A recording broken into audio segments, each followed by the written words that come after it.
আসসালামু আলাইকুম দর্শক, আমি আপনাদেরকে আজকে খুব মুখরোচক একটা আইটেম তৈরি করে দেখাবো।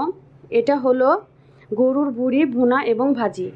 আমরা কিন্তু অনেকেই এই গরুর ভুঁড়িটা খুবই পছন্দ করি, আবার ছাগলের ভুঁড়িও আমরা একইভাবে রান্না করে খেয়ে থাকি। তো ভুঁড়ি ভাজি এবং ভুনা তৈরি করার জন্য আপনারা আমার এই রেসিপিটা অবশ্যই মনোযোগ দিয়ে দেখবেন। খুব সহজে আশা করি তৈরি করতে পারবেন। চলুন দেখে আসি ভুঁড়ি ভুনা এবং ভাজির জন্য কি কি উপাদান লাগছে। ভুনা এবং ভাজির জন্য আমি ভুঁড়ি নিয়েছি এখানে। আপনারা এরকম পরিষ্কার ভুঁড়ি নিয়ে নেবেন। বাজার থেকে কিনে আনার পরেও কিন্তু এটাতে অনেক নোংরা লেগে থাকে। আমি আনার পরেও কিছু না হলেও কমপক্ষে 5 থেকে 6 বার খুব কষলিয়ে ধুয়ে নিয়েছি। এখন এটাকে আমি চুলায় সিদ্ধ করে নেব। সেই জন্য একটি পাত্র নিয়ে নিচ্ছি। পাত্রের মধ্যে ভুঁড়িগুলোকে নিয়ে নিচ্ছি। এর মধ্যে আমি দিয়ে দেব 1 চা চামচ হলুদ গুঁড়া দিয়ে দিচ্ছি, আর দিয়ে দেব 1/2 চা চামচ লবণ। দিয়ে দেব সিদ্ধ করে নেওয়ার জন্য প্রয়োজন মতো পানি।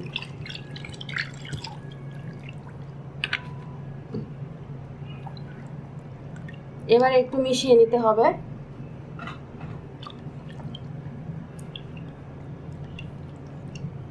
মিশিয়ে নিয়েছি। এখন এটাকে সিদ্ধ করার জন্য আমি চুলায় চলে যাচ্ছি। চুলার উপরে আমি বসিয়ে দিয়েছি। চুলাটা মিডিয়ামের চেয়ে বেশি আঁচে জ্বালিয়ে দিয়েছি। এখন বলক আসা পর্যন্ত অপেক্ষা করছি। আমি এভাবে করে এটাকে হাই হিটে 30 মিনিট সিদ্ধ করে নেব। দেখুন ভুঁড়িটা বলক এসে গেছে, আর আগের থেকে পরিমাণে কত কমে গেছে। এই পর্যন্ত ছিল, এখন নিচে নেমে গেছে। এটাকে আমি ভালোভাবে সিদ্ধ করে নেব, আর নিচে নামিয়ে নিয়ে ঠান্ডা করে ছোট ছোট টুকরা করে নেব। ভুঁড়িগুলোকে আমি ভালোভাবে আবার 2 থেকে 3 বার ধুয়ে নিয়েছিলাম, আর এটাকে ছোট ছোট টুকরা করে কেটে নিয়েছি। আপনারা এর চেয়ে আরো ছোট করতে পারেন, তবে আমি এরকম সাইজে চুজ করি তাই এভাবে কেটে নিয়েছি। আমার ভুঁড়ির পরিমাণটা 2 কেজি। আপনারা একটু বেশি করে নেবেন, কারণ এটা সিদ্ধ করলে রান্না করে একেবারে কমে যায়। তেল লাগছে পরিমাণ মতো, লবণ স্বাদ মতো, তেজপাতা আস্ত 2টি, দারচিনি 3 টুকরা, এলাচ 2টি, লং 3টি, একটু চিড়ে নেওয়া কাঁচামরিচ নিয়ে নিয়েছি আমি 6টি, রসুন ছেঁচে নিয়েছি 2 চা চামচ, জিরা পেস্ট 2 চা চামচ, আদা রসুন পেস্ট 3 চা চামচ, গোলমরিচ নিয়ে নিয়েছি আস্ত। এটা আমি যখন আপনাদের ভুঁড়ি ভাজা প্রক্রিয়াটা দেখাবো তখন এটা গুঁড়া করে দিয়ে দেব। আর এখানে নিয়ে নিয়েছি গরম মশলা গুঁড়া 1/2 চা চামচ, টেলে নেওয়া জিরার গুঁড়া 1/2 চা চামচ, শুকনা মরিচের গুঁড়া লাগছে 2 চা চামচ, হলুদ গুঁড়া 1 চা চামচ, ধনিয়া গুঁড়া 1 চা চামচ। এর সাথে আমি মোটা করে পেঁয়াজ কেটে নিয়েছি একটু বড় বড় টুকরা করে, 1 কাপ। এখন আমি এর পুরো প্রস্তুত প্রণালীতে চলে যাচ্ছি। চুলাটা জ্বালিয়ে চুলার উপরে একটা প্যান বসিয়ে দিয়েছি। এর মধ্যে আমি আস্ত তেজপাতা একটু ছিঁড়ে দিয়ে দিয়েছি, 3 টুকরা দারচিনি, 2টি এলাচ, 3টি লং। এবারে প্রয়োজন মতো তেল দিয়ে দিচ্ছি। তেলটা আমি উপাদান অনুযায়ী 1 কাপ দিয়ে দিয়েছি। আপনাদের উপাদান যেভাবে হবে ঠিক সেই আন্দাজ করে দিয়ে দিবেন। একটু গরম হয়ে এসেছে।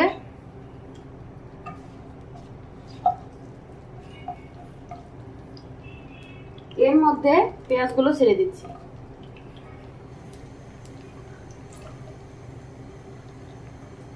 ভুঁড়িতে কিন্তু পেঁয়াজের পরিমাণটা একটু বেশিই লাগে, তাহলে খুব মজা হয়।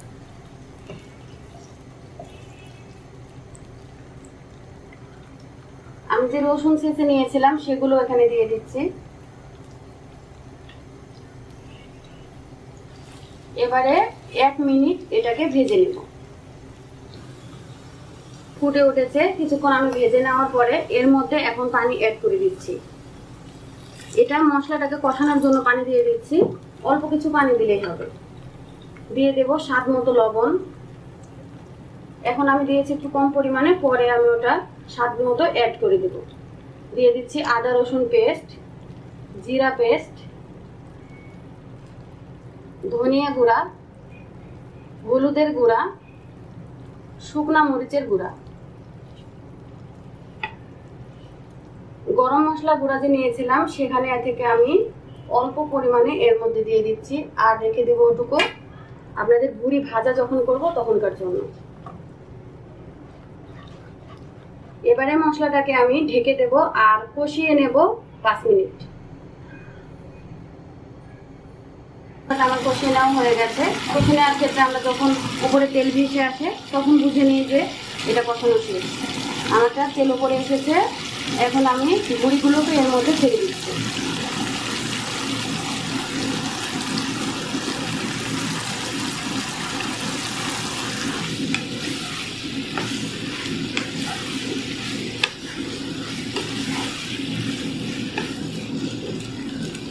এখন আমি ঢেকে দেব আর 5 মিনিট এটাকে মিডিয়ামের চেয়ে বেশি আছে কষিয়ে নেব। কিছুক্ষণ জাল দেওয়ার পরে কষিয়ে নেওয়ার পরে এই অবস্থা এসেছে, তেলগুলো দেখা যাচ্ছে আর এর সাথে কোনো রস নেই অবশিষ্ট। এখন আমার পানি অ্যাড করার সময় এসে গেছে, আমি পানি অ্যাড করে দিচ্ছি। পানিটা আমার উপাদান অনুযায়ী আমি দিয়ে দিচ্ছি। দেখিয়ে দিচ্ছি ভুড়িটা কিন্তু নিচে থাকবে আর উপরে ঝোল দেখা যাবে, এরকম পরিমাণ দিতে হবে, কারণ এটাকে সিদ্ধ করে নিতেও অনেকখানি সময় লাগে। আর একটু পানি লাগছে, দিয়ে দিয়েছি পরিমাণ মতো পানি।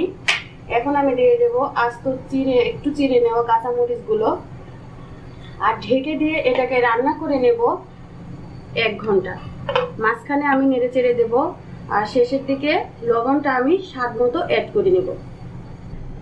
1 ঘন্টা পরে আমি আপনাদের দেখিয়ে দিচ্ছি ভুড়িটা রান্না করার আমার এই অবস্থায় এসেছে।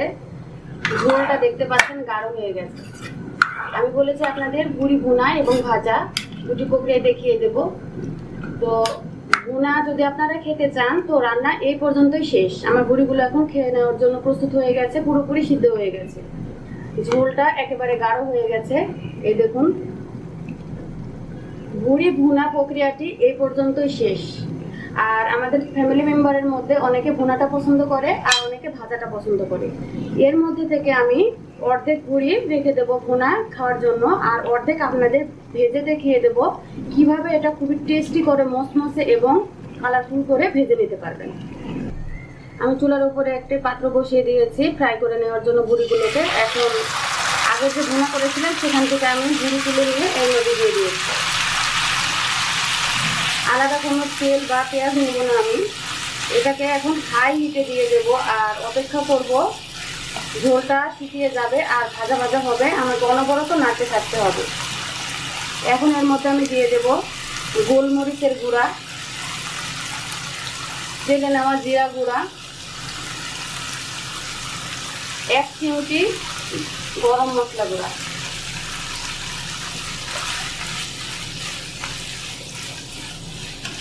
মশলাগুলো একটু ভালোভাবে এর সাথে মিশিয়ে দিচ্ছি।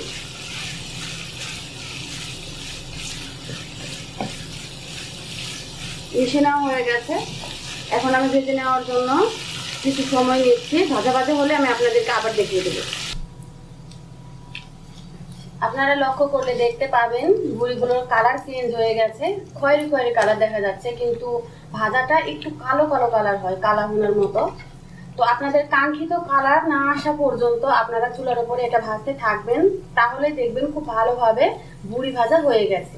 আমি একটু সময় নিয়ে ফাইনালি কালো কালো কালার করে ভাজা ভাজা করে আপনাদেরকে প্রেজেন্ট করে দেখাবো। আমার ভুড়িগুলো ভেজে নেওয়া হয়ে গেছে। এখন আমি একটা পাত্রে তুলে নিয়ে আপনাদের প্রেজেন্ট করে দেখাবো। আমি এরকম খেতে পছন্দ করি, আপনারা এর থেকে বেশি করলে আর একটু ভেজে নিতে পারেন। এখন চুলাটা বন্ধ করে দিচ্ছি। তো দর্শক, তৈরি হয়ে গেল গরুর ভুড়ির ভুনা এবং ভাজি। আপনারা যে কোনো সময় ট্রাই করে খেতে পারবেন যদি আমার এই রেসিপিটা মনোযোগ দিয়ে দেখেন। রিকোয়েস্ট রইল আমার চ্যানেলটি সাবস্ক্রাইব করবেন। আর যদি ভিডিওটি ভালো লাগে আপনাদের কাছের মানুষের কাছে অবশ্যই শেয়ার করবেন, যেন তারাও এই 2 রকমের ভুড়ি রান্না করে খেতে পারে। আজকে বিদায় নিচ্ছি, আপনাদের সুস্বাস্থ্য কামনা করছি। আল্লাহ হাফেজ।